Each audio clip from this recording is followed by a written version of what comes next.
The idea is you get out of North Bennett Street, you start your journey, you become a journeyman. That's the idea. Okay, let's stay high level. Okay, you're getting into too much detail. Okay. What changed? Why are you back? He just kept begging me to come back, and like, dude, all right.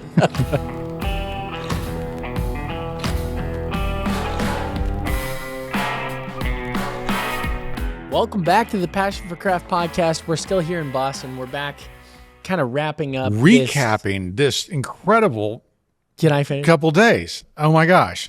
Yes, sorry. No, that's all. That's all I want to say. Yeah, it's our last day, or our last episode here. We'll probably be back, right? Because you still got 8 months here. I think we got to be back in April or do some other filming here. Well, let's hear some feedback. Like we're going to read the comments and just see the feedback on what people thought. But I think this has been an awesome time. And we'll let the cold weather pass before you bring me back up here. Might be a good idea. It's about to be real cold all the way through till May. So I think this should be a episode all on Richard. Not on my Boston. Flight leaves in like 10 minutes though, so let's make No, it's just like I am always saying travel. Even in our last episode, you even had like a full-on pause. And then, no, this is not beautiful. And then travel. What happes? I travel here, and then I see the most beautiful thing ever, and he's like, "You need to travel." Like, no, I'll stick with that. I will say, when you go to the Vatican or you go see Michelangelo or you go see the things, your mind will blow. But that was kind of a rude thing for me. No, to say. Because it was an incredible space. Yeah, it was incredible. A free speech absolutist, you could say it. I mean, so like you enjoyed it as much as I hoped you would, right? Yes, you have more probably. Yeah. I mean, you were here a day earlier than us, and you were walking around, you and Ashley, and just right. Yeah, we went to the place we stayed was near you, and I don't know like what we were getting into, but we had several hours before you guys showed up. So then we decided to go out and just explore the city and stumble into Beacon Hill, which is like the perfect place to stumble into. Yes, apparently. It is. It's like if you guys watch the other episodes, when we're up in Salem, it's like we're always like wandering off, but it's easy to do that because everywhere you look, it's like, well, look at that little motif or look at that bed molding. Like everything is just like you get distracted. So that is very different, very different than where I come from. Can I say I have homework for you? Yes. You're here for another like half day. So whenever we leave, it's going to get darkish soon. So maybe not. But if y'all have a chance, go up to Cambridge, go to Brattle Street, go look at Harvard's campus, go walk up and down Brattle Street, and you'll be like just mind blown. Yeah. And some of the cool houses there too, because that's more Victorian era. That's like more, anyway, there's just so much history. One of the most interesting things, I may have said this on podcast before, but whenever I'm here, everyone's like, yeah, that's not a very historic home. I'm like, well, when was it built? Well, it's 1830s, 40s. I'm like, that's still awesome. I remember that. They did the same thing. And so, I'm very partial to a lot of the Victorian things. I like a lot of what they do then. And so anyway, it's, dude, it's just so cool. There's so much history here. But Brattle Street's. The other, I think, one thing that reminded me of this when we were walking around Salem is I saw a little bracket going out off a porch extension, and I was like, that's what I'm going to do at my daughter's house, right? Is that where you stop the traffic to pull in? Yeah, we were driving on a road, like just normal road, and literally... I brake for brackets. You pulled over to the left hand into the oncoming traffic and just parked... You cut off someone's grandma. She was like, yeah, she was. But it was, to be fair, there was no oncoming traffic at the time. But it was we were in the other lane. I guess the reason I did that, and I have a good reason, is that I own all those historic molding catalogs. One of the most intriguing parts of the 1890s, 1880s catalogs is the bracket. And they'll have 20 pages of brackets. Our housing stock in Texas doesn't really have that 1860 to 1890 really well done Victorian like we saw in Salem. And so when I see those brackets, we don't see them. I'm always like, oh my gosh, there they are. That's what I've been, drooling over for the last 30 years. So that's why I stopped, because it was really an incredible bracket. But I get where I was going with all that is that it reminded me, it's like, this is why I travel, because my daughter's house in Nashville, the anti-flipper, we're trying to do something on a 1940s kind of colonial revival builder house, do things that will elevate it and will make it a little bit better. And so they don't have a big budget. And so they're looking for inspiration, and we all need inspiration. And so where do you find that? Pinterest, Instagram, or travel. And so anyway, just driving around, seeing all that stuff and going and being reminded about emphasis, and being reminded. And when you see a column really well done, or you see a pier and you go, oh, there's a good one. Square columns in Texas are all over the place right now. And I think it's because they don't know how to do a round column right. And so a square column, you going somewhere? I guess. Square column. What's up, little boy? Would a square column be called a pier? Down a notch.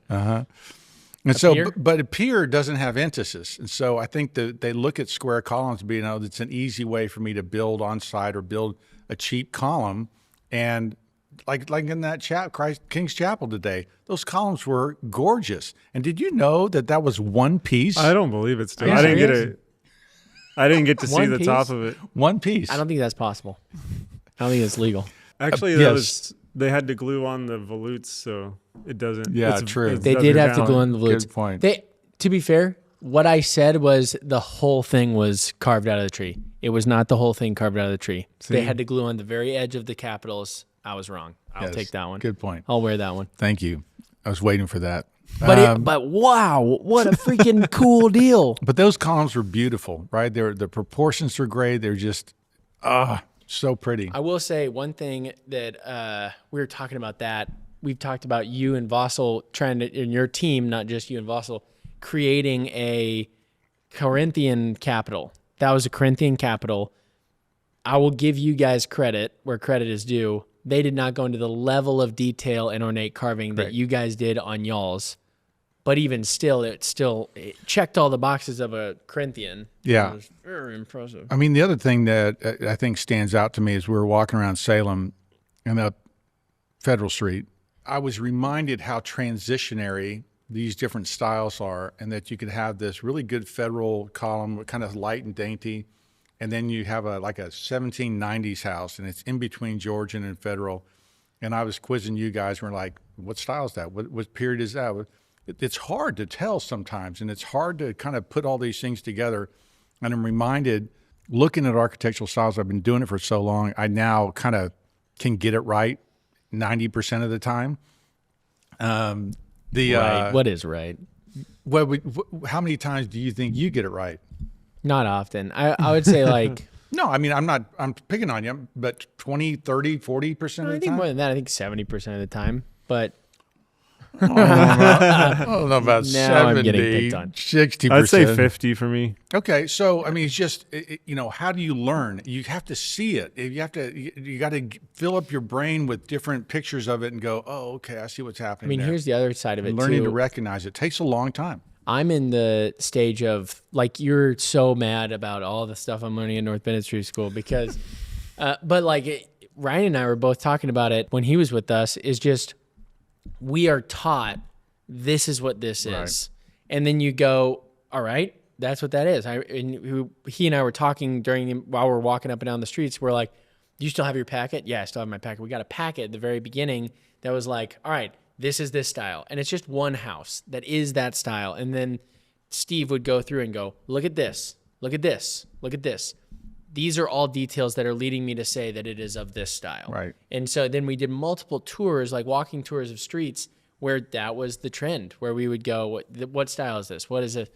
You're right. It's the experience thing. But I'm also in a school setting where I'm trying to just be like, what's the right answer? What is, I need the... And I remember I said it in my book, I remember specifically with Robert Adam standing in front of a house and going, how old is it? And us all going... there's siding on it, so you squint more. Yeah. And there's a door, and I had no clue how to put all those pieces together. And now, There's a door. how long, right? Does it take? I mean, I would say for me to get good at it, you're probably going to laugh 20 years. Yeah. I mean, a long freaking time until I could say, that's that. And you'd say you're like 90% of the time or more that you get it like right. Well, if getting it right's within 5 years of when it was built, yeah. No, I'm saying like style wise. Like this is a Italianate or this is a. I mean, most times, I think I do. Okay. Yeah. I mean, obviously there's room for error in every one of these things because it's like, you can always find the one example of, no, you didn't know that one, but Right. yeah, but it's, Well, I mean, it's just like when we were looking at that church today, and I said it's kind of Baroque. yeah. How do I know that? Well, I just finished studying Baroque architecture for this talk I was giving. And I had to look up, like, when is the Baroque period? What is that? And the French Baroque's different from the English Baroque. And Christopher Wren would be a Baroque architect.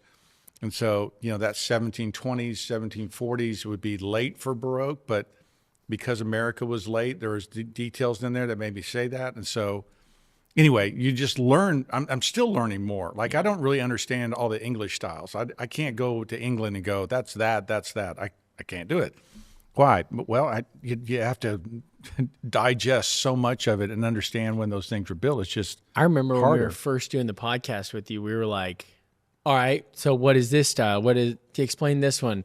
And I'm like, what's the Nordic style? What does that one fall into? And you're like, I don't know anything outside of America. And I just remember being like, looking at Richard like, this is crazy. He just said he doesn't know an architecture style. But it's like, no, you're an American architecture specialist. Also, like the house dating thing, just talking about what Robert Adam was doing with you guys, where he would, bring you up to a house. How old is it? It is funny. Everyone's different skill trait because we would never do that with Michael, where Michael would go, we could look at the inside. He's, as you saw at the King's Chapel, he's talking about like the granite and where this has come from. And he's looking at like almost how it was made, not when it was made, and like the history. So it's fun just seeing how everyone's different little biases bring them into different sects of whatever cool part of architecture exists, I don't know. You have people who just have like a general personal like interest, like Michael, who's taking us on those tours, like he wants to build like a timber frame thing, and you're not a big fan of timber frame, so obviously he's going to be right more knowledgeable in that because he's interested in it. Here's an education question. What do you think about, like, you if you could have gone back and gone to North Bennett Street or school like that, would you have? If it wasn't for the parking, yeah, I would have. No, I think I would have. I actually would even go now if I didn't have a family and like a wife and kids. I think it would be cool to even do it now. Yeah, I think having like a formal education in this would have really benefited me, and I probably would have been years ahead of where I am now. So there is the possibility of us having a class or two or trying something in Texas, North Bennett Street South. What is that? What would inspire you to go to that? Like if you and I'm thinking it doesn't have to be a year-long course or 2-year course. Yeah. It's more week-long course, like 2-week course. Yeah, maybe 2-3 week courses or something. I don't know. We don't know. Or like once a week or I don't know. Going in and gaining and learning something like that. Is that like, that's unbelievable? Or is that like, yeah, maybe? I think it would be unbelievable. Yeah. I think to bring that down there, I would personally be interested in it. I'm thinking of the people down there. Would they? I mean, there's people down there who Well, I think if you like Texas is a masonry market. That's how I was going to say. So if you had a masonry course down there where you're actually teaching lime plaster, lime mortars, stonework, brickwork, and just kind of giving this well-rounded thing of how you do stuff, I think that would do well. I'm telling you, everyone up here is like, I really want to learn more about masonry. I really want to learn more about masonry. Because you go to Paris, you go to England, they've got all this great stonework and they know all about their stones. We lost that because we were so quick to build. Everything's built out of wood. Nothing's built to last in a lot of ways, like, of course everything's trying to build to last, but like there we're talking about 1,000-year-old structure. Here we're talking about 300-year-old structure. We're like, that's pretty good, No one came along and tore it down. You make us sound so dumb. Well, in a way, like we I kind of don't. are. The comparison is crazy. You compare the two, and it's like our initial like coolest buildings are not even close. But also you factor in the other stuff too, like how long was Paris established before it decided to start making a Notre Dame? How long did that exist before the permanent structure came into play? I'm just curious whether that would be something that would be, because we're exploring this idea, and what would it look like, and who would come, right, and who would show up. Education is just a huge piece of it that doesn't happen in our trades today. Now, kind of seeing this world up in Boston, we started this podcast, this idea, Death of Craftsmanship. We're going to learn to build better. Travel to me seems to be a integral component of building better, I think, right? I mean, yes. And I don't know how to train that or teach that, but it's like just seeing you get excited about this stuff and seeing you go, I think this is the nicest place I've ever been, is so exciting for me, even though I didn't say that. You really kind of poo-pooed it. It's so exciting. No, you can't have it's this so as your exciting opinion. for me because it's just like, this is what I'm talking about. And when you see it done well, you're like, oh my gosh, this is gorgeous.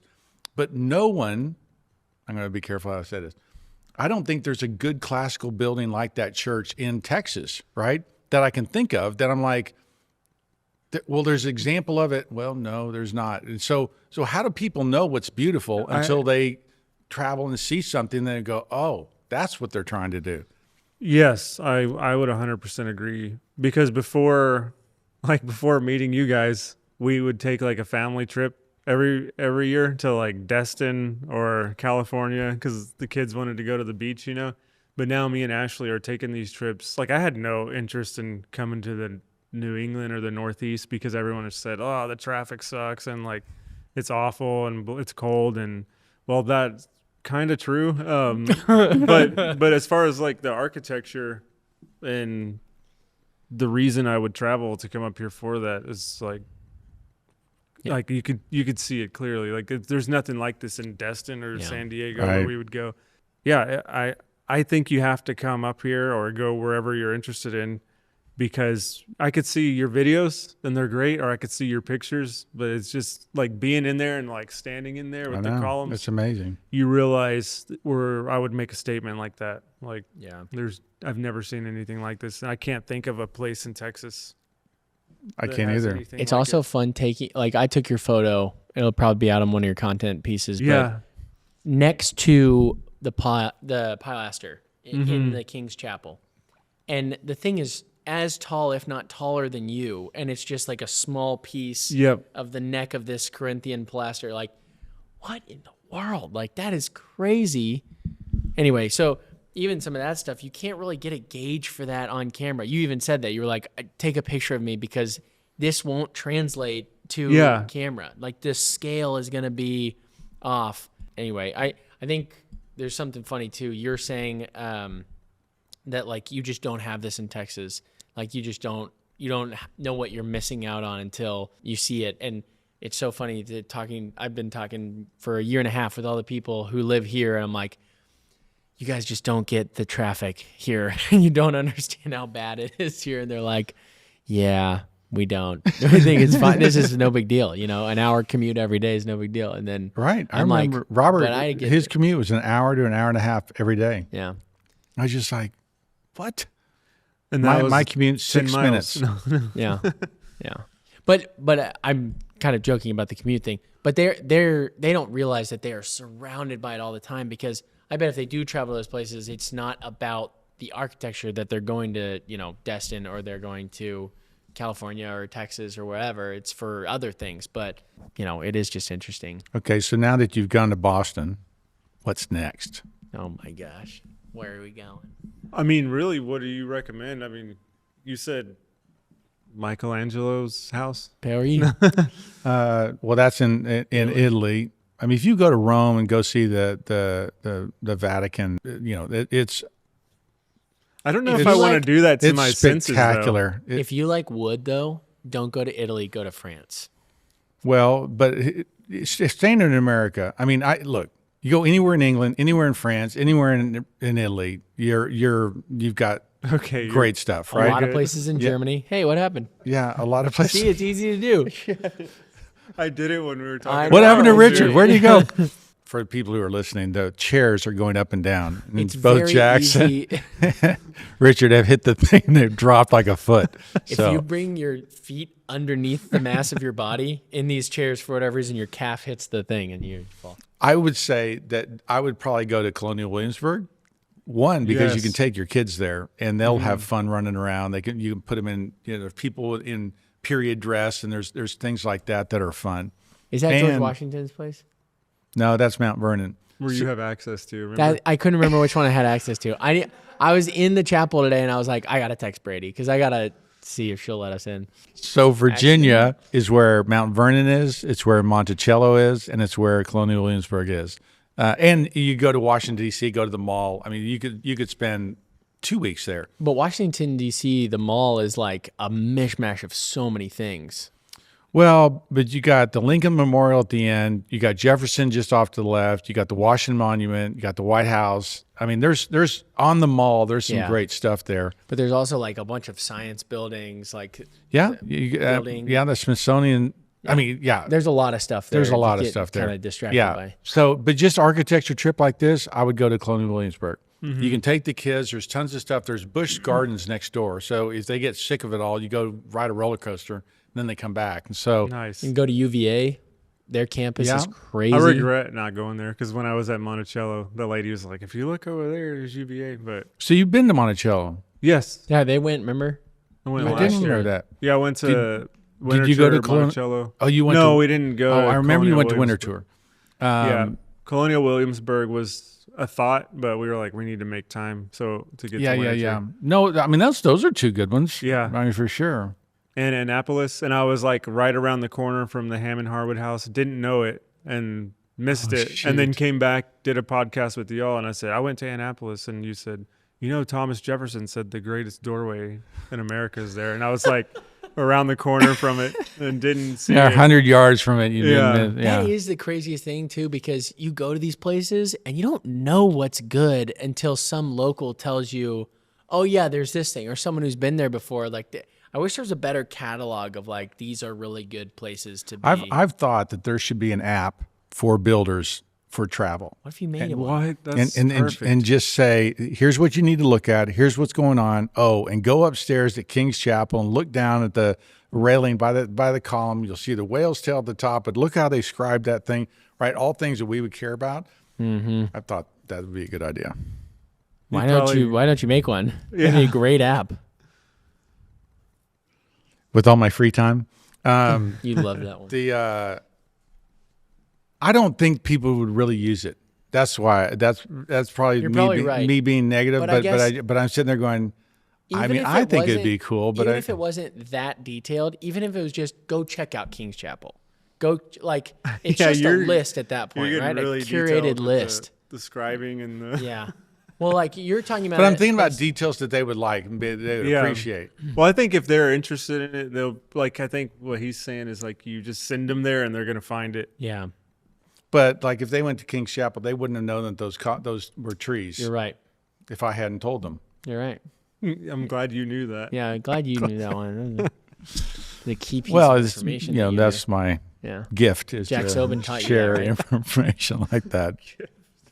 But I mean, I think that's a really, because I've been here for so long, and like, for example, I went to Nantucket for a wedding at like the very beginning of this. One of my friends got married there, and I was like, told my classmates after I got back, I was like, "Oh yeah, I was in Nantucket this weekend." And they're like, "Did you go check out this chapel?" And I'm like, "No, I didn't know about it." And, you know, I'm just like, "Oh, I didn't even think to ask you guys before I left." See, I think it could be, you could open it up more broadly and just say architecture for builders, architects, designers, maybe you're saying something like that. So it's not just builders. You know, it'd be cool if you had like where you click like Boston, and then you click like millwork or stone, or like interiors or I don't know. I bet with AI you could. I was gonna say, you could probably vibe code an app pretty you could quick. probably put it together pretty quick. You know about that? Y'all know about vibe coding? I've heard about it. Yeah. Yeah. What's vibe coding? You go into Claude or ChatGPT and you go, make me an app that does this. And then you give it like the information that you want it to have, but then it'll do all the coding back end. And then you'll be like, okay, so I like how it does this, but I need you to change this. And you just kind of vibe, you give it the vibe and then it codes it. So it's like called vibe coding. And if you don't believe me right now, go to Claude and say, make me an artifact that does this. What's Claude? It's a ChatGPT alternative. It's the best one, I think. CLAUDE. CLAUDE. Oh, like the person. Cloud. Do you watch Fireship? I don't know what that is. Okay. But he talks about all those apps. Really? Yeah. Yeah. It's a whole nother I mean, rabbit it's trail. crazy. They Yeah. do a great, like, I'm working on, like, developing this software right now, and I'm just playing around with it in my free time. And I just go into Claude anytime I've got a programming question. And it, like, shows up, like, all right, here's this whole thing that you can do, and, like, gives me, like, the actual CSS feed, like, the language, the programming language, and, like, types out the whole thing. And it's like, then it has, like, comments in it that are like, this is for this part. Does this part does this. So then I'm like, okay, I want that, but I don't want it to do that. So then I go to my code and I, like, make it however. It's crazy. What are you developing? It's just, I'll tell you about it later. Okay. I don't want to go into a rabbit trail. But Dude, you cannot drop a bomb like that and then just go, I'll tell you later. You can't sit there and go, oh, yeah, I'm developing this. well, thing. yeah, I don't know if it's gonna come out, so I just want to. Yeah, I gotta figure it out first. I'll announce it when it announces. Does it have to do with millwork and stuff? Yeah, we'll figure it out. Okay. Fair enough. Anyway, I've been working on cure for cancer. But It's not I don't want to talk about it. It's an app for identifying. Like, we're really woods. close, and It's we've an app for identifying really- woods. So I've taken a lot of Bruce Hoadley's works, and I'm trying to figure out, because I feel dumb whenever I'm looking at a piece of wood, and I'm like, I have no idea what this is. So I'm trying to figure out a way to take a picture of a piece of wood and go, what's the graining on this? What type of wood is this? Boom. That's cool. Done. So I'm hoping for. my cure for wrong cancers. It's not a cure for cancer. It's just it's to help me feel less dumb when I'm like sitting there and everyone's like, "Oh yeah, nice piece of pine." They Yeah, used to pine. have books, and I've got a couple of them. They're called. I've got. Physical books. I've got. No, I'm basing everything off the books. There are books I that know. actually open up, and there's a piece of wood there, and it'll say, "This is birch. Oh, This okay. is this. This is this. This is its scientific name. This is." And and I always look at those now, Yeah. and I'm like, "That's not birch. That doesn't even look like birch." So the wood grain has changed over time. So these things are 100 years old. They got old growth wood, and the grain's much tighter, and it might even have different color. So Bruce Hoadley is the resource that I've been using for a lot of this. He's got 2 books, Understanding Wood and Identifying Wood. Understanding Wood's greatest book of all time. Starts out, first thing you must understand is all wood comes from trees. That's the opening line of the book. Not these days, actually. Very funny. Yeah, you're right. But Bruce Hoadley was just like this genius when it came to identifying wood. Like, he saw, I think I've talked about it before. We read Understanding Wood when we read Understand Wood, not Identifying He Wood. solved a murder based off of a baseball bat that was used in a crime. He figured out what region the bat was developed in because of the wood graining on it. Dendrochronology found, he did something crazy like that. Really? I didn't know that But story. he's like a beast but when it comes to the understanding and identifying wood, he's got like all the cellular structure of all the wood too. So you look at the end grain of the wood and you can see like red oak has those little spongy pattern. And so it's like a spongy layer and then a thick layer and then a spongy layer. And so just different things like that where I don't know enough of what I'm talking about. So I'm trying to figure it out. And that's what the app is for. So. We got kind of messed up on a piece of wood over at that house that Tom and I think went over there to take the wood off. Did you hear what happened? No. The really nice, super fancy house where that trim had the wood bugs. Oh, yes. Boring beetles? Oh. So they had all this dust at the bottom of the things, Oh, and it they was were active. like, it was active. And the housekeeper was cleaning it and like, I thought I just cleaned that. Yeah, That was that active. I mean, that's there's a little lot. pile like half an inch high of dust. Did y'all use borate or borax or anything? We took it off. We took it out, and we're making new ones. So I looked at it.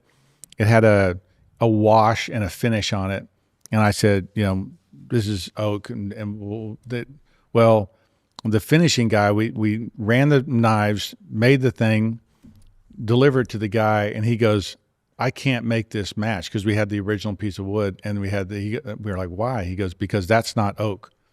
And we're like, what? He goes, that's ash. And I was like, oh my gosh. And so because the color of it, I never looked at the back side of it. I thought it was oak. Well, it looks like oak. So you didn't plane the back side of it so you could see fresh wood. Didn't look and see the color difference. And so we had to rerun it, all the wood. And that would have been a good one to have somebody along the way, my team or somebody go, wait a minute, this is not oak. And get Jackson's app. Well, we play all these games all the time. Like whenever we're sitting around doing nothing, we'll go to the scrap bin and we'll go, all right, what's this one? And everyone kind of like scratches it, smells it, looks at the graining pattern, all this stuff. We're like, I don't know. And everyone's trying to guess. And do you have a favorite wood? I don't know. I'm doing like a deep dive on wood in a Bible study right now. I'm trying to look at all the woods of the Bible. Cedar of Lebanon was apparently like the coolest wood in town. It's like a soft wood, but it was really good for carving. What's gopher wood? I don't know. When you go for it, look it up. You go get it. No, gopher wood is what they told Noah to build the ark from. Yeah. I don't know what gopher wood is. I'm not there yet. Yeah, but there's a guy who's got a whole web page devoted to like all the different woods, what they're used for today, where they come from, like, and all the woods like coming from. It's like acacia is really popular. Cedar of Lebanon's another really popular, but they're all from like the Middle Eastern region, of course, because that's where the Bible is. But it's interesting. So I've been very interested in trying to be able to identify wood. I don't know if I have a favorite. I just ordered blank. I've worked like so much with pine and Spanish cedar. Like Spanish cedar, we did all the windows that we did this summer with Spanish cedar. You're doing white pine though, Eastern white pine, yeah, which is a completely different wood than the white pine that we have. Seriously? Yeah, it's a Western white pine. We don't get Eastern white pine, and we the also difference? Don't. Is it softer? Well, Western yellow pine, Western white pine, like a ponderosa pine or a sugar pine, they do not last very well in the exterior in Texas. And so they rot out. They're terrible wood. Just because they've got so many extractives inside of them? I think they grow in an arid climate and there's too much moisture in Texas. And so especially old growth Eastern white pine, it has a real clear, even grain structure, whereas Western white pine is more grainy. And there's the difference between the early growth and the summer growth is more distinct. Whereas white pine, sometimes you look at it and it's all white. There's not really even much grain pattern from the stuff I've seen. But I think identifying woods is hard until you've worked wood, until you've cut into it, until you've planed it, until you've looked at it in the edge, looked at it in the face, looked at it. Smelled it, and touched it, and you walk away from the shop and you go, I know that oak smell, and I don't think you can figure it out with an app. Yeah. I don't. You just crushed your vibe coding. Not really, because it's taken no time. I'm just, I look at that Eastern white pine. Remember, we looked at that post in Salem, and I go, what is that wood? I don't recognize that because we don't really do any Eastern white pine, so I'm not used to seeing it. Like, what am I looking at? That's all we use. That's like our go-to. I remember, wood, and I remember when I went back to Fort Worth, I kept going, I need to get that white pine that we had at North Bennett Street. The other thing is, when you built those doors, that was yellow pine though. Thank you for bringing that up. I Every really chance appreciate I that. get. He brought it up at lunch. So so you were looking for that pine. I was looking for the pine, and because they at North Bennett Street they use a little shaper called a Williams and Hussey. Little 6-inch wide thing, customized. We've used one before. They would make all their stuff. Still use it. Going down to Texas, the wood's too hard. I tried to get the Williams and Hussey working. Yes, the longleaf yellow pine is almost as strong as oak, and so doing it, I think we blew a knife. I'm pretty sure we did. No way. Or either that, or it just started going in and went. Slowed it. Yeah, to a stop. That's so crazy. We couldn't use the Williams and Hussey because we didn't have that soft white pine. So blew my mind. Yeah, I remember I went down there and I was showing my guy, showing David White. I go, we're going to get this house. We're going to be able to make all these moldings. Didn't work. That's so funny. Williams and Hussies are awesome for that up here because we're running everything through it. That's so funny. And we just don't do that. Yeah.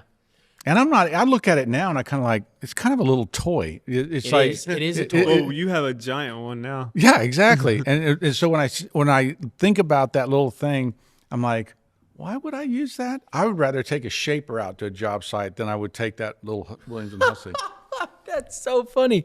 Well, it's so funny. We just got told the other day by our instructor, Tom, he was like, you buy a Williams and Hussey, you can start making money. That's like, because you can go out, you can make any anything you want to make.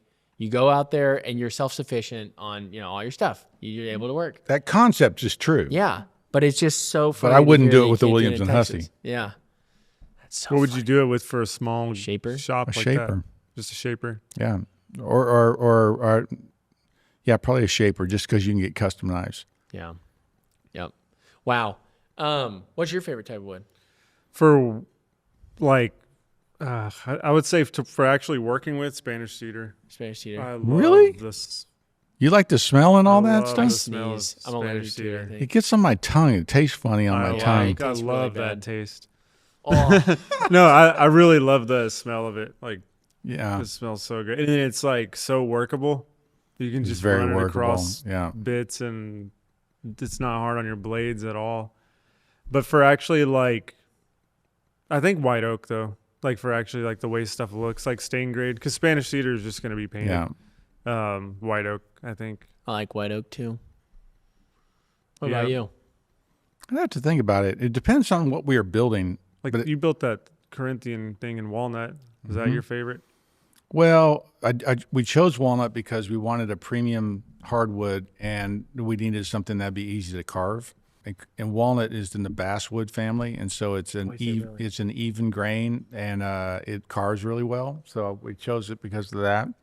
But that you bring up the point where, like, if I'm building a sash, I like using like a vertical grain Doug fir or like longleaf pine or like an old growth tidewater red cypress. But if I'm building a door, I want white oak. And if I'm building, running moldings, I want, something even grained and stuff. But actually, probably my favorite wood if I was building furniture would be cherry. So it's like changes. Yeah, for I'm the actually task. cherry might be up there for me because I'm doing a table out of cherry right now, and I have just those stacks of cherry outside my house right now. I really like them. There's a They look furniture very maker, pretty. Thomas Mosier. I think he just died, but he had this modern shaker furniture line, and he would build things in ash and cherry, and they were really pretty. And he would mix the woods, and you'd have this variation. And he's probably one reason why I like cherry because I think it's just such a pretty color. Yeah, and then it purples, gets that nice purplish to it. Yeah, it's wonderful. Get it into the sunlight. What? I'm surprised I didn't hear you say sapele for the doors and windows. Well, it's really it's. I love how it turns out because it's a heavy wood and it's been very stable for us to use it. But I'm not necessarily attracted to its grain structure, right? My complaint on the Spanish cedar that I love so much is I built that back door to my garage out of it, and it's so light. I don't like how weak it feels. Yeah, I know. Yeah, we at the job site we used Spanish cedar and mahogany interchangeably just because they look very similar to each other in their grain structure and their coloring and everything. And so for whatever reason, mahogany was like whenever we needed something harder. So like all the parting beads in the windows was all mahogany, and then everything else like the sash. Well, actually, one of the sash I actually just repaired with Spanish cedar, but we did like moldings in Spanish cedar. Or I repaired it with pine because it was originally pine, but yeah. So it changes per task, like what you're doing. Yeah. I'm excited that over the next 5 years, you'll keep traveling, and I think we'll see even better work from you guys. Like, I believe that. I think what I think it also does is you'll have things in your head, and you're not going to be relying on someone else to design something for you. You're going to be able to go, you know what I saw? I saw something be really cool, and if we did that, and either you show a picture, or you'll sketch it out, or whatever you do.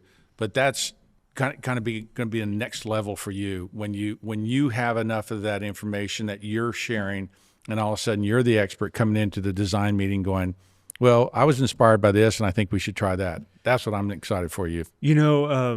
Cool story. Went to the Build Show live, the VIP on Thursday, like a month ago when that was going on. And I met this guy. He said, "Are you finished carpentry TV?" I was like, "Yeah." So he was a builder in the Dallas area. Yeah, you can call me Finish. No. But I met up with him, and he has a $5.5 million build on the PGA, the new Frisco area. Yeah. And he's like, "There's not that much drywall on this thing. Like, it's a ton of millwork." He's like, I'm like, "That's cool." And I was like, "Well, I'll take a look at it if you want." I kind of invited myself, and he's like, "Yeah, come on," So we went, and it's in framing right now, and I think he wants us to do it. Oh, Nice. And it's, you walk in, it's like a Doric entry. It's got triglyphs and everything. Wow. And he said, like, "We trust you with this because of what we've seen you doing." Like, he saw my mantle. He saw the stuff I'm doing for you. That's great. And it was really That's so awesome. exciting, Yeah. Dude, I love that. Yeah, it was really cool. So that's kind of already happening. Like Yeah. what you're saying, like people coming and like kind of relying on me to have that authority in the job. It feels good because I feel comfortable. Like I joke around a lot. I try to like be lighthearted at the podcast and make it funny, but like a lot of the stuff I take very seriously when we're actually working, Do you know how big a deal this is? Like, that is huge. Yeah. I'm so excited for you. I think that's like, you have like stepped up a tier. Yeah. To the be master. Well, let's not go that far, Justin. No, I'm not a master, but I don't know. I feel like he like trusted me, Like I walked through, I was talking to him about the triglyphs. I was talking, and he's the PM. He doesn't know. Like the architects are drawing this stuff. That's like the next level that I want our listeners. I want everybody to kind of, yes, we should be leading that design. That we should be doing that. And you now have the opportunity to go in and say, well, the proportions on that are kind of, do I have the opportunity to do? And all of a sudden you become the expert because the fact that you knew what a triglyph was, that guy didn't know what a triglyph was. I don't that suspect. probably sold the job. How do you want your triglyphs? This guy's got it. Do you like the way Chambers did it or Palladio? Yeah. We could even go to Serlio's model if you want to get crazy. So, anyway, I'm so excited for you. That is awesome. Yeah, that was cool. But like That's I awesome. told, That's I great told, news. Makes my day. I told your PMs about it too because I was like, you guys are still my priority. Like, you need to go do that, and if you need to hire more guys or whatever to do that. Well, I mean, my only concern is just that you got to make sure the money's right. Yeah. Right. Yeah, for sure. I mean, I remember my first big millwork job was $600,000 at the Hill County Courthouse, and I had totally missed on how long it was actually going to take to do that. And I had bid the wood at, that included the wood, and so it's probably a little bit comparable to yours, at $12 a board foot, and I ended up getting the wood for $2 a board foot. And if I hadn't had that spread change, I'd been out of business. And so, Why do you have so many stories about almost going out of business? Yeah, I do. Anyway, I wanted you to just be careful about that money. Yeah, just make sure you're making money. Yeah, definitely. I appreciate it. Yeah, it's well, thankfully they're letting me run it like how your job's run. So I talked to him about That's really that. cool. Yeah, that's great. What does that mean though? Run it like how your job's cost run? plus. Cool. So I'm not giving him a hard bid. Like it's going to be this amount. And I told him like, I still want to be in that first number I told you. Like just because you showed me your cards at, what you have, I don't want to be like, oh, well, that's what I have to work with. Yeah. I still want to try to hit what I've, Okay. Well, that's a smart lesson. You guys listen out there. If you're good, right, and you're not, remember Gary Katz, they said, yeah, let's go bid it. He goes, no, there's no bidding it. This is what I'll give you to do this job. Remember that? Mm-hmm. If you refresh us, what is that? What did he say? That the clamshell stories? I don't fully remember that. Gary Katz was saying that he and his brother went to that apartment builder, and the apartment builder was like, they looked at the bid because they were going to bid all the trim. Yeah. And the guy said, and they said to the guy, the developer, they said, well, let's go look at the numbers. We'll give you a bid. And he goes, there's no bidding this. He goes, I've got $2 a foot to put the trim in, and either you take that or you don't do it. right? That's a hard bid. Right. You've got to do it for that number. Got it. This is, I think you're allowed to have that flexibility to go in and say, look, it's cost plus. You know, this is what I think it's going to cost. This is where, but I've got to get into this and got to figure it out, because you have developed clout to be able to walk into a job and say it's cost plus.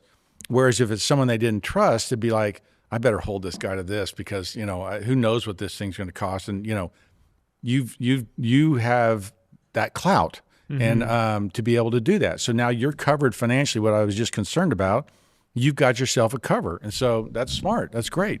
Yes, I love working that way, because you're exactly right. You can get into, like, how do you know how long something's really going to take? You have an idea, but Right. you don't know. So if you're off on your numbers, you're going to eat it. you know? And when you go in, like you built that bunk room for us at the thing, you probably got into that and said, well, actually, you know, while I'm here, we could actually do this. And that's a better idea. And it's going to be better for the client, and it costs more. But you don't, if you were in a fixed bid, you'd be like, well, I don't have money to do that. And so you wouldn't. Why would I ever try to do You would something never else? try to do something better. I didn't even think of that part. That's so true. Yeah, you're just trying to get it done, Right. which is the problem of most building. Just trying to get it done. So, There's also kind of this like dude, I'm so excited for you. That's awesome. Yeah, That is thank you. awesome. there's also kind of this layer of all this stuff that's really cool too, like where, you know, you're starting to build trust. What is it? It was so late. Yeah.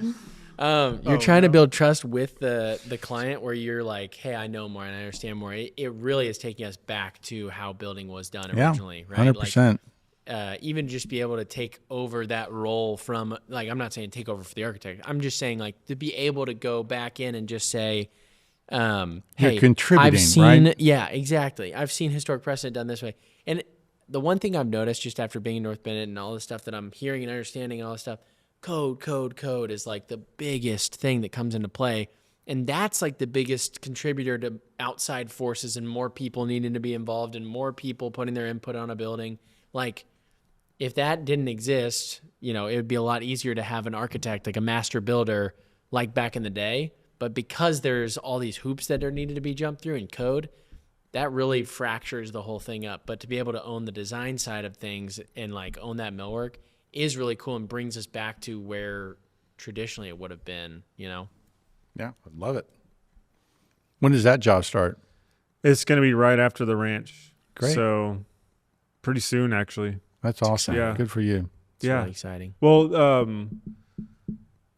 they want to do content there too. That's so awesome. the guy you actually did, I think I know he talked to you, the project manager. Yeah, I talked to a guy from, I can't remember who I talked to. It probably was him, because he asked someone an answer. He asked one of the architects a question and said, hey, I'm here with Brent Hull. Can you answer this? Do you remember something like that? And he recorded your answer. Really? Maybe it was audio. Yeah, maybe I kind of don't remember know. that. Yeah. But I was like, I'd love to, you know, do content here. And he was like, oh yeah, the owners would love that too. Like and we would love that. That's cool. I was like, I'd bring Brent up here if he's interested. And they were like, that'd be awesome. So Cool. Yeah. it looks super pretty cool. cool. Awesome. And you can bring your golf clubs, I guess. 'cause it's Yeah, I right haven't there. played up there yet. Yeah, that's a good point. All right. Well, that wraps up our time in Boston. Thank you guys for watching this episode of the Passion for Craft podcast, and we'll see you guys next time.